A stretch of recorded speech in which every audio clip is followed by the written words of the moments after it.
कोण मेलं का नाही? एवढं नाही आलं अजून. काय राहू खेळता तुम्ही हं?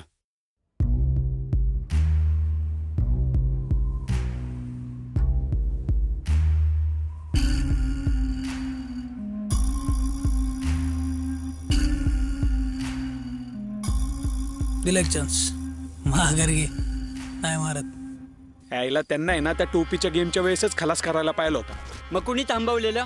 म्हणजे कुणी पण याच्यावर मारून जायची का आपली? मग कुठल्या दिवशी याचा मुर्दा पडतील ना काही कळणार नाही. लय लांब आल्यात गोष्टी, आता माघार नाही.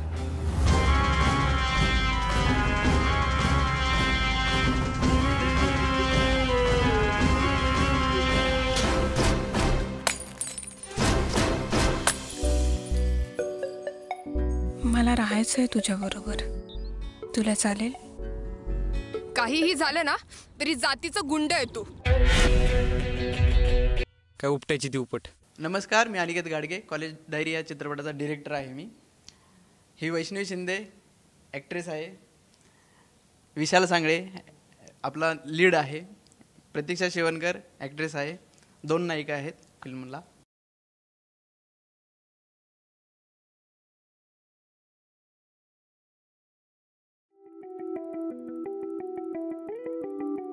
मराठीमधली ही पहिली एक्सपेरिमेंटल मूवी आहे ज्यामध्ये आपण आजपर्यंत मराठी फिल्ममध्ये खूप मोकळ्या गुलाबी साईड अशा वेगळीच लव्ह स्टोरी बघत आलेलो आहे. ह्या फिल्ममध्ये तुम्ही डार्क रोमॅन्स वगैरे सगळंच आहे, पण एक डार्क साईड पण दाखवलेली आहे ह्या फिल्ममध्ये. प्लस फक्त डार्क साईड म्हणून काही मारामारी हे असं नाही. ह्या फिल्मला ट्रीटमेंट आहे, खूप सारे एक्सपेरिमेंटल केलेले आहेत फिल्ममध्ये. 5 वेगवेगळे लँग्वेजचे सॉन्ग आहेत. त्याला आत्ता वर्ल्ड रेकॉर्ड पण मिळालेला आहे. अशा खूप खूप छोट्या छोट्या गोष्टी आहेत, त्यातून ही कॉलेज डायरी बनली. मी या मूवीमध्ये मुख्य भूमिका साकारते आहे. माझं कॅरेक्टर आगाऊ आहे, म्हणजे मस्तीखोर आहे. ती जरा लोकांशी वाकड्यात घुसते असं ते आहे. आणि कोणालाही काही उलटून बोलून देईल असं ते कॅरेक्टर आहे. पण तेवढंच प्रेमळसुद्धा आहे, म्हणजे सगळ्यांशी तिची चांगली फ्रेंडशिप असते असं ते कॅरेक्टर आहे. माझं कॅरेक्टर म्हणजे थ्रूआउट दोन एक त्याचा चेंज काहीतरी आपण दाखवण्याचा प्रयत्न केला आहे की काही अनपेक्षित गोष्टी घडल्यामुळे माणूस काय प्रमाणात चेंज होऊ शकतो आणि त्याचा कितपत आपण बदल बघू शकतो. तर हे म्हणजे माझं कॅरेक्टरचं नाव अनिल म्हणून आहे, जो की साधंसुद्धा आहे, सिम्पल आहे. ट्रेलरमध्ये तुम्ही आता बघतायच. तर त्याचा तो कशामुळे बदलला आहे, त्याच्यामुळे काय एवढा चिडखोर आहे, चिडचिडा आहे, रागीट आहे, ते तुम्हाला 16 फेब्रुवारीला थिएटरमध्ये कळेल. नमस्कार, माझं नाव प्रतीक्षा शिवणकर. कॉलेज डायरी या फिल्ममध्ये मी मीरा हे कॅरेक्टर साकारते आहे. मीरा ही गावाकडनं आलेली मुलगी आहे, अगदी साधी भोळी, पैशांची कमी, गरीब घरची असं हे कॅरेक्टर आहे. आणि बाहेर गावून आलेली मुलगी कॉलेजमध्ये नवीन ठिकाणी कसा वावर होतो, त्यानंतर ती कशी एका मुलाच्या प्रेमात पडते, अशी तिची एक साधी स्टोरी आहे मीराची.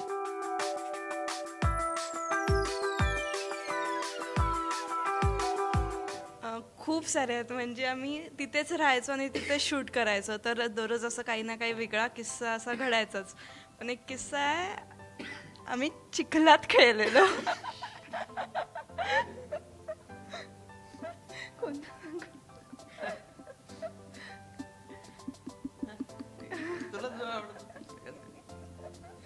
पाऊस पडला होता फार आणि शूट थांबलं होतं त्या कारणामुळे. आणि एक जण सगळे चिखलात खेळायला चालू झाले. तिथे सगळं ग्राउंड होतं, ग्राउंड पूर्ण चिखलाने माखलं होतं सगळं. पहिली ही इन झाली. नंतर आम्ही दोघं इन झालो, नंतर अख्खी टीम इन झाली. आम्ही असं खूप धमाल केली होती. हेक्टिक होतं खूप शेड्यूलचं, त्यामुळे ते काहीतरी वेगळं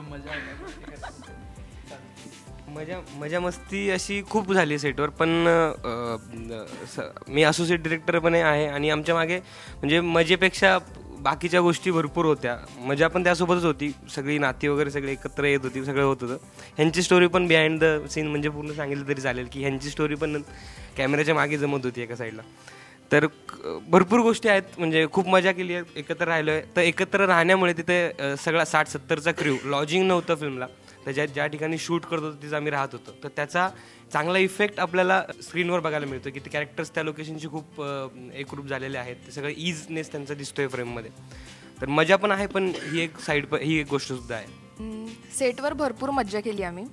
आणि विशाल सांगळेबरोबर माझं सुरुवातीला अजिबात पटायचं नाही. आम्ही असायचे आमचे थोडी छोटी भांडणं वगैरे, आणि म्हणून याला हाक मारण्याची कधी गरजच पडली नव्हती मला.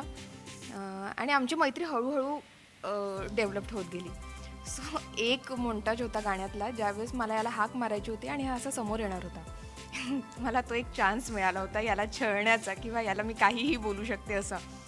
तर याला विष्णू म्हणालेलं अजिबात आवडत नाही, आणि मी याला प्रत्येक वेळेस आवाज देताना ए विष्णू अशी हाक मारायचे, आणि याला भयंकर इरिटेट केलं होतं. तो एक किस्सा माझ्या आठवणीतला आहे.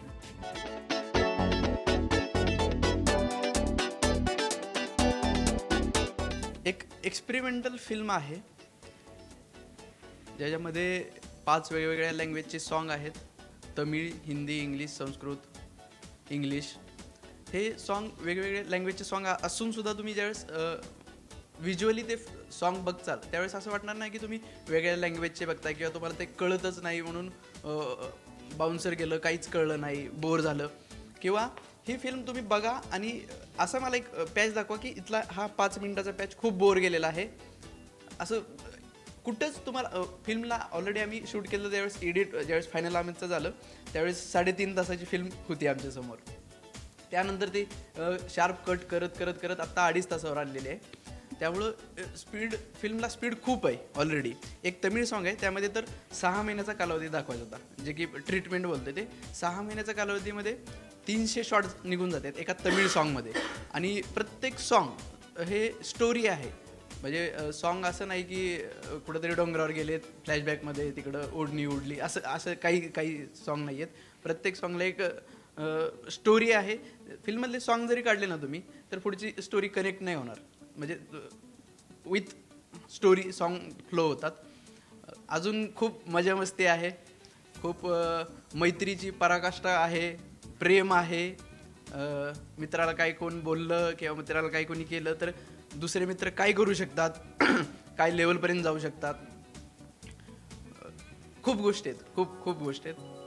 त्याने सांगितलं तसं 5 वेगवेगळ्या भाषेतली सॉंग्स आहेत. यामध्ये फ्रेंडशिप दाखवली आहे, अजून फाईट दाखवली आहे. जनरली लोकांना आजकाल फाईट सीन्स वगैरे जास्त बघायला आवडतात, ते सुद्धा या फिल्ममध्ये. आणि मैत्रीसाठी काय काय करू शकतो या सगळ्या गोष्टी दाखवल्यात. त्यामुळे तुम्ही हा फिल्म पाहावा.